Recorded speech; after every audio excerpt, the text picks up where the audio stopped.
தமிழ்நாட்டுல தமிழக மக்கள் என்னென்ன மாதிரியான விஷயங்களை ஃபேஸ் பண்றாங்க தெரியுமா? என்னென்ன விஷயங்கள் நம்மள சுத்தி நடந்துகிட்டு இருக்கு தெரியுமா? இருங்க இருங்க. ஆக்சுவலா இதெல்லாமா முக்கியம்? மக்களுக்கு என்ன நடந்தா என்ன, நடக்கலன்னா என்ன? இப்போ ட்ரெண்டிங் டாபிக் நம்மளுடைய முதலமைச்சர் மு.க.ஸ்டாலின் அவர்கள் ஓரணியில் தமிழகம்னு சொல்லி ஒரு பரப்புரை பண்ணிக்கிட்டு இருக்காருல, அதுல அவங்க கேட்டுக்கிட்டு இருக்க கேள்விகள் தான். அத பத்தி பாத்துருவோமா? வணக்கம் and welcome to the show day to day with me DD. இன்னைக்கு நாட்டுல என்ன நடக்குதுன்னு தெரிஞ்சுக்கலாமா? சொன்ன மாதிரி ட்ரெண்டிங் டாபிக் மக்களுக்கு என்னென்ன பிரச்சனை நடந்துகிட்டு இருக்கு, அவங்க என்னென்ன ஃபேஸ் பண்ணிக்கிட்டு இருக்காங்கன்றது கிடையாது. ஓரணியில் தமிழகம்ன்ற பரப்புரையில முதலமைச்சரும் முதலமைச்சர் சார்பில் இருக்கிறவங்களும் என்னென்ன மாதிரியான கேள்விகளை மக்கள் கிட்ட கேட்டுக்கிட்டு இருக்காங்க, அவங்கள கட்சியில சேர்க்கணும், அதாவது உறுப்பினரா சேர்க்கணும்ன்றதுக்காக ஒரு சில ரொம்ப நியாயமான கேள்விகளை கேட்டுட்டு இருக்காங்க. அந்த நியாயமான கேள்விகள் என்னன்றதை பாத்துடலாமா? பொதுவா மக்களை நம்ம கட்சியில சேர்க்கிறோம் அப்படின்னா நம்ம என்ன மாதிரி கேட்போம்? நான் உங்களுக்கு இந்த மாதிரியான வாக்குறுதிகளை கொடுத்தேன், அந்த வாக்குறுதிகளை நான் இப்போ நிறைவேற்றிட்டேன், சோ நீங்க ஹாப்பியா இருப்பீங்கன்னு நினைக்கிறேன், அதனால நீங்க கண்டிப்பா எங்களோட கட்சியில உறுப்பினரா சேர்ந்துக்கணும், இந்த மாதிரியான ஒரு நியாயமான கோரிக்கையை வைப்பாங்க. ஆனா நம்ம உடன்பிறப்புகள் சார்பில் மக்கள் கிட்ட கேட்கப்படுற கேள்விகள் என்னென்ன அப்படின்னா, நியாயமற்ற தொகுதி மறுவரையிலிருந்து தமிழ்நாட்டை பாதுகாக்க வேண்டுமா? தொகுதி மறுவரைக்கும் மக்களுக்கும் என்ன சம்பந்தம்? இதனால மக்களுக்கு என்ன பயன்? இரண்டாவது கேள்வி, தமிழ்நாட்டின் மண், மொழி, மானம் காப்பாற்றப்பட வேண்டும் என்று நினைக்கிறீர்களா? நீங்க இருக்கிறதுனால தான் இதெல்லாம் பிரச்சனைன்னு எங்களுக்கே தெரியும், இந்த கேள்வியை நீங்களே கேட்குறீங்க, சரி ஓகே. மூணாவது கேள்வி, மகளிர் தங்களின் உரிமை தொகையை தொடர்ந்து பெற்றிட வேண்டுமா? நாங்க தான் இப்பவே வாங்குறது இல்லையே, ஆல்ரெடி மகளிர் உரிமை தொகைன்னு சொன்னீங்க, ஆனா ஆட்சிக்கு வந்ததுக்கு அப்புறம் தகுதியுள்ள மகளிருக்கு உரிமை தொகைன்னு சொன்னீங்க, அந்த தகுதி என்னன்றது இப்ப வரைக்கும் எங்களுக்கு தெரியல.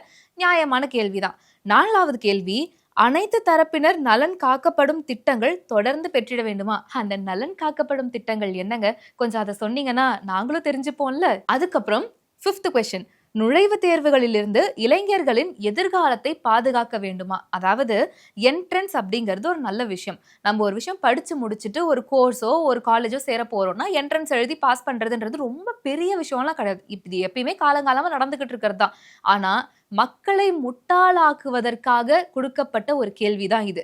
மாணவர்களை எதிர்காலத்துக்கு ப்ரிப்பேர் பண்ணணுமா? அதுக்கு நாங்க இலவச கோச்சிங் சென்டர் கொடுக்குறோம்னு சொல்லுங்க, நியாயம். ஆனா அவங்கள நுழைவுத் தேர்வுல இருந்து பாதுகாக்கப்பட வேண்டுமான்னு கேக்குறீங்கன்னா இது என்ன மாதிரியான கேள்வி?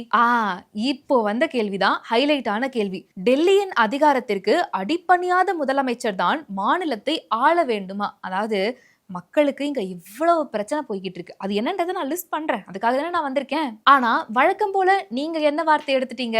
டெல்லி அரசாமா, அதாவது ஒன்றிய அரசுல இருந்து இப்ப புது வார்த்தையை வேற கண்டுபிடிச்சு வச்சிருக்காங்க, அந்த ஆட்சிக்கு அடிப்பணியாத முதலமைச்சராமா. ரைட்ரா? கடைசி கேள்வி, நியாயமான ஆட்சியை வழங்கிட மு.க.ஸ்டாலினால் மட்டுமே முடியும்னு நம்புறீங்களா? சத்தியமா நாங்க யாருமே நம்பல. நியாயமான ஆட்சி 4 வருஷத்துல எந்த அளவுக்கு இருக்குன்றத தினம் தினம் கண்கூட பாத்துக்கிட்டு இருக்கோம், அப்புறம் எப்படி நாங்க நம்புவோம்? சோ இந்த 7 கேள்விகள் பத்தி உங்களுடைய கருத்துக்கள் என்ன அப்படிங்கறத மறக்காம கமெண்ட்ஸ்ல சொல்லுங்க. ஆனா இப்ப இந்த பரப்புரை பண்ணிக்கிட்டு இருக்காங்க இல்லையா, இத பத்தி சாதாரண மக்கள் கிட்ட கேட்டப்போ ஒரு அக்கா பயங்கரமா பேசியிருக்காங்க, அந்த வீடியோவை நீங்களே பாருங்களேன். ஆழ்வார்பேட்டைக்கு ஓரணி தமிழ்நாடுன்ட்டு இது முதலமைச்சர் வந்து போனாருங்க. எங்கள் குறைகள்லாம் கேட்டார், என்ன எப்படி இருக்குது, என்ன எங்கள் ஆட்சி எப்படி செயல்படுறாங்க என்னான்றதை கேட்டாங்க. எல்லாமே நல்லா தான் இருக்குது.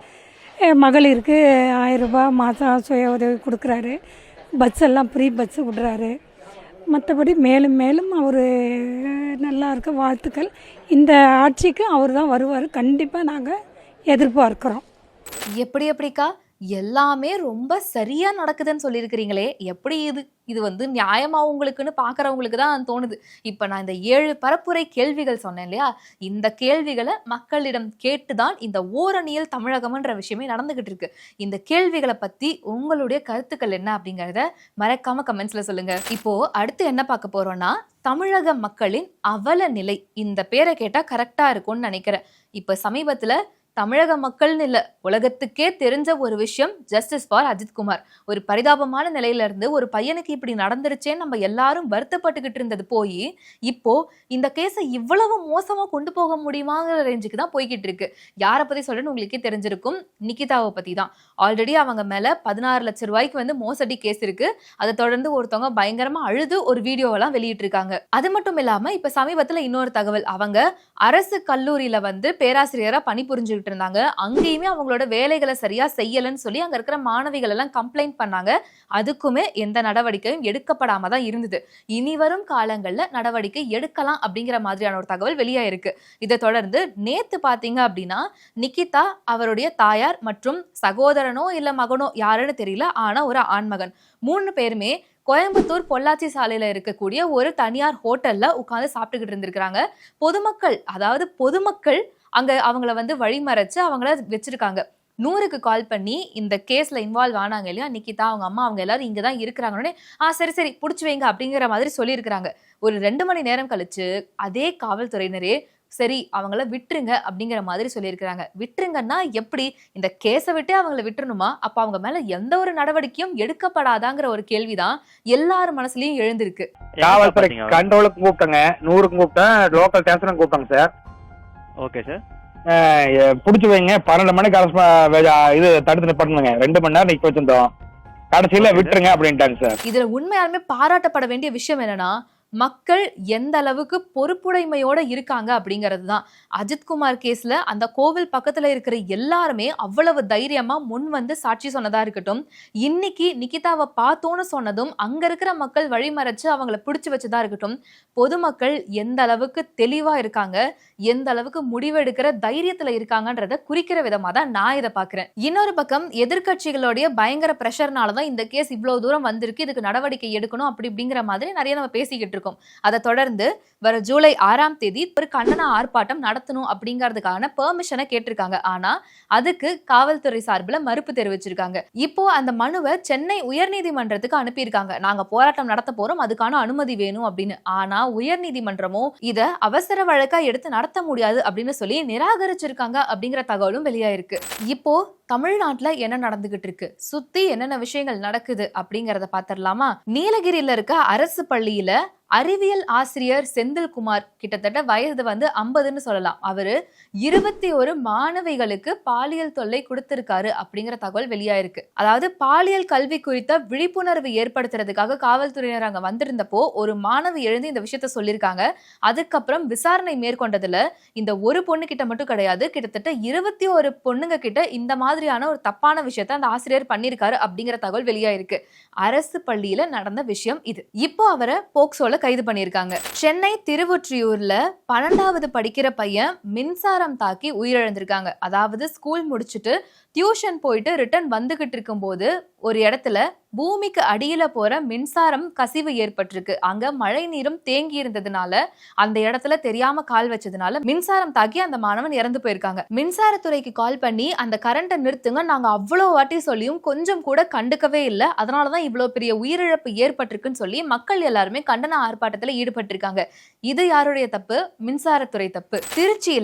திருச்சி ஆட்சியர் அலுவலகத்தை முற்றுகையிட்டு கண்டோன்மெண்ட் பகுதியில இருக்க ஆதி திராவிடர் நலத்துறை விடுதியில இருக்கக்கூடிய மாணவிகள் போராட்டத்துல ஈடுபட்டிருக்காங்க. அதாவது கல்லூரி மாணவிகளோட சேர்ந்து பள்ளி மாணவிகளையும் தங்க வச்சிருக்காங்க. கிட்டத்தட்ட 300 பேர் தங்கி இருக்கிறாங்க. ஒரு அடிப்படை வசதி கூட இல்ல அப்படின்னு சொல்லி அதுக்கான கண்டனத்தை தெரிவிக்கிற வகையில ஆட்சியர் அலுவலகத்தை முற்றுகையிட்டு போராட்டம் நடத்திக்கிட்டு இருக்காங்க. கிருஷ்ணகிரி மாவட்டத்துல அஞ்சப்பெட்டி அப்படிங்கிற பகுதியில 8வது படிக்கிற மாணவனான ரோஹித்தை கார்ல கடத்தி கொலை செஞ்சிருக்காங்க. கடத்தல் நடந்ததுமே காவல்துறைக்கு தகவல் தெரிவிக்கப்பட்டுச்சு. அதை தொடர்ந்து தேடுதல் வேட்டையில ஈடுபட்டிருந்தாங்க. ஆனா கடைசியில அந்த மாணவனை சடலமா தான் மீட்டிருக்காங்க. இது எதனால, யாரு பண்ணாங்க அப்படிங்கிற விசாரணை போய்கிட்டு இருக்கு. இன்னொரு பக்கம் ஈரோட்ல 12ஆம் வகுப்பு படிக்கக்கூடிய ஆதித்யா அப்படிங்கிற மாணவன் பள்ளிக்கு பக்கத்துல உயிரிழந்து கிடந்திருக்காங்க. அதுக்கப்புறம் விசாரணை நடத்தினதுல சக மாணவர்களே அவரை அடிச்சுதான் கொலை செஞ்சிருக்காங்க அப்படிங்கிற தகவல் வெளியாயிருக்கு. அதுக்கான காரணம் என்ன அப்படிங்கிற விசாரணை நடந்துகிட்டு இருக்கு. இந்த 2 விஷயத்தையும் ரொம்ப வன்மையா கண்டிச்சு எதிர்கட்சி தலைவரான எடப்பாடி பழனிசாமி அவர்கள் தன்னுடைய எக்ஸ் தளத்துல ஒரு பயங்கரமான பதிவை போட்டிருக்காரு. அதாவது 13 வயசு பையனை கடத்தி கொலை செஞ்சிருக்காங்க. இன்னொரு பக்கம் 12வது படிக்கக்கூடிய பையனை சக மாணவர்களே கொலை செஞ்சிருக்காங்க. கடத்தி கொலை செய்யக்கூடிய அளவுக்கான தைரியம் எப்படி வந்தது? இந்த அரசு அந்த அளவுக்கு மோசமானதா இருக்கா? காவல்துறையினர் மேல பயம் குறைஞ்சிருக்கா அப்படிங்கிற கேள்வியும் கேட்டிருக்காரு. அது மட்டும் இல்லாம சக மாணவனை அடித்து கொள்ற அளவுக்கு வன்முறை உணர்வு எங்க இருந்து வந்தது? ஒரு அரசு எந்த அளவுக்கு ஒரு குறையோட செயல்படுது அப்படிங்கிறதுக்கான எடுத்துக்காட்டா தான் இதை பாக்குறேன். நீங்க இந்த போட்டோ ஷூட் எல்லாம் பண்ணிக்கிட்டு இருக்கீங்கல்ல, அதையெல்லாம் விட்டுட்டு மக்களுடைய இந்த பிரச்சனைகள் எல்லாம் பாத்தீங்கன்னா கொஞ்சம் நல்லா இருக்கும்னு நினைக்கிறேன்ற மாதிரி அந்த பதிவு இருந்தது. இது மட்டும் இல்லைங்க, தமிழகத்துல இன்னும் நம்ம நினைச்சு கூட பார்க்க முடியாத மோசமான சம்பவங்கள் தினம் தினம் நடந்துகிட்டே தான் இருக்கு. அதுல குறிப்பிட்டு சொல்லக்கூடிய 2 விஷயங்கள், இந்த உயிரிழப்பு, இன்னொரு பக்கம் பாலியல் வன்புணர்வு. தினம் தினம் நம்ம பார்த்துக்கிட்டே தான் இருக்கோம். இப்போ இருக்கிறதுலே ஹைலைட்டான ஒரு விஷயத்த பார்ப்போமா? இப்ப நான் சொல்ல போற விஷயங்களுக்கு உங்களுடைய கருத்துக்கள் என்னன்றதை நீங்க கமெண்ட்ஸ்ல சொல்லணும் அப்படிங்கறத நான் முன்னாடியே சொல்லிடுறேன். ஏன்னா நான் சொல்ல போற விஷயங்கள் அந்த மாதிரி. எதிர்க்கட்சி தலைவரான எடப்பாடி பழனிசாமி அவர்கள் அவருடைய சுற்றுப்பயணத்தை ஆரம்பிக்க போறாரு அப்படிங்கிற தகவல் வெளியாயிருக்கு. இதுல ட்விஸ்ட் என்ன அப்படின்னு கேட்டீங்கன்னா, நம்மளுடைய அறநிலைத்துறை அமைச்சரான திரு சேகர் பாபு அவர்கள் ஒரு விஷயத்த சொல்லியிருக்கிறாரு. அது என்ன அப்படின்னா, தமிழ்நாட்டுல சட்டம் ஒழுங்கு மிக சரியா இருக்கிறதுனாலதான் எதிர்க்கட்சி தலைவரான எடப்பாடி பழனிசாமி அவர்கள் இந்த சுற்றுப்பயணத்தையே செய்ய இருக்கிறாரு அப்படிங்கிற மாதிரி சொல்லியிருக்கிறாங்க. இது கூட விட்டுறலாம், சரி நம்ம சேகர்பாபு ஐயா எப்பயுமே இந்த மாதிரி குதர்க்கமா தான் பேசுவாரு. இருந்தாலும் இன்னொரு பக்கம் அஜித் குமாரனுடைய கொலை வழக்கினுடைய பிரேத பரிசோதனை அறிக்கை இப்போ வெளியே வந்திருக்கு. அதுல நிறைய திடுக்கிடும் தகவல்கள் வெளியாயிருக்கு.